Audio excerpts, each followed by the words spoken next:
और पश्चिम बंगाल के मालदा में बीजेपी कैसे बिना लड़े बहुमत में आई, असम में किसके दम पर बीजेपी दोबारा सत्ता में लौटने का दावा कर रही है, ओवैसी की पार्टी ने तमिलनाडु में किसके साथ किया गठबंधन, और राहुल गांधी ने ज्योतिरादित्य सिंधिया को लेकर क्या कहा। चुनाव और उससे जुड़ी सियासत की दूसरी बड़ी खबरें देखते हैं टॉप 9 21 का राज्याभिषेक में। पश्चिम बंगाल के मुस्लिम बहुल क्षेत्र मालदा के जिला परिषद में अब बीजेपी बहुमत में आ गई है। यहां के टीएमसी समर्थित जिला परिषद के अधिकतर सदस्य बीजेपी में शामिल हो गए हैं। बंगाल बीजेपी अध्यक्ष दिलीप घोष ने कहा, अपमान की वजह से टीएमसी के कर्मठ कार्यकर्ता पार्टी छोड़ बीजेपी का दामन थाम रहे हैं। बीजेपी ने असम और पश्चिम बंगाल की 2 अलग अलग विधानसभा सीटों के लिए उम्मीदवारों के नाम की घोषणा कर दी है। बंगाल के काशीपुर से कमलाकांता हंसदा को पार्टी ने उम्मीदवार बनाया है, तो वहीं असम के डुमडुमा से रूपेश गौवाला प्रत्याशी होंगे। असम में चुनाव से पहले सीएम उम्मीदवार के नाम का ऐलान नहीं करने पर मुख्यमंत्री सर्बानंद सोनोवाल ने कहा कि इसका फैसला पार्टी की संसदीय बोर्ड करती है। सोनोवाल ने कहा कि राज्य की जनता बीजेपी की 5 साल चली सरकार से काफी संतुष्ट है और एक बार फिर जनता सुरक्षा और विकास के लिए बीजेपी को ही मौका देगी। असम सरकार के मंत्री हिमंता बिस्वा शर्मा ने दावा किया है कि असम में एक बार फिर बीजेपी की बहुमत वाली सरकार बनेगी। हिमंता ने कहा कि बीजेपी का लक्ष्य 100 सीटों को जीतने का है। उन्होंने कहा कि कांग्रेस AIUDF के गठबंधन से बीजेपी को ही फायदा होगा।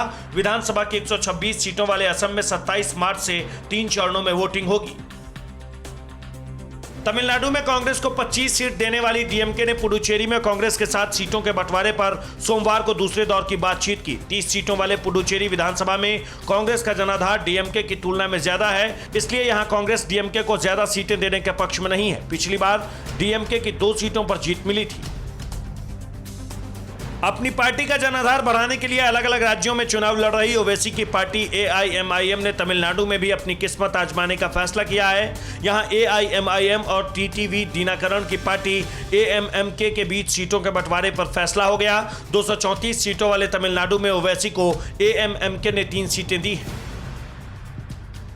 डॉलर स्मगलिंग केस में घिरे केरल के सीएम पी विजयन ने कल गृहनगर कन्नूर से अपने चुनावी अभियान की शुरुआत की।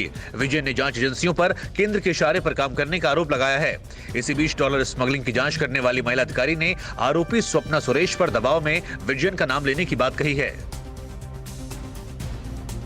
राहुल गांधी ने कहा है कि ज्योतिरादित्य सिंधिया बीजेपी में बैक बेंचर बन गए हैं। कांग्रेस यूथ विंग से बात करते हुए गांधी ने कहा कि सिंधिया मुख्यमंत्री बन जाते अगर वो कांग्रेस के साथ बने रहते। राहुल ने कहा कि उन्होंने सिंधिया से कहा था कि एक दिन आप मुख्यमंत्री जरूर बनेंगे, लेकिन उन्होंने अपना रास्ता चुना। नीतीश कुमार एक बार फिर से गुस्से में आग बबूला दिखे। इस बार नीतीश ने विधान परिषद के अंदर आरजेडी MLC सुबोध कुमार को लताड़ लगाई। सुबोध ने एक मंत्री के जवाब देने के दौरान सप्लीमेंट्री सवाल करने की कोशिश की। बस इसी बात पर नीतीश कुमार भड़क गए। तेरा नियम जानो। हम तो नियम जान ही रहे। बैठिए। तू तो बैठ ही रहे सर, लेकिन नियम जानिए।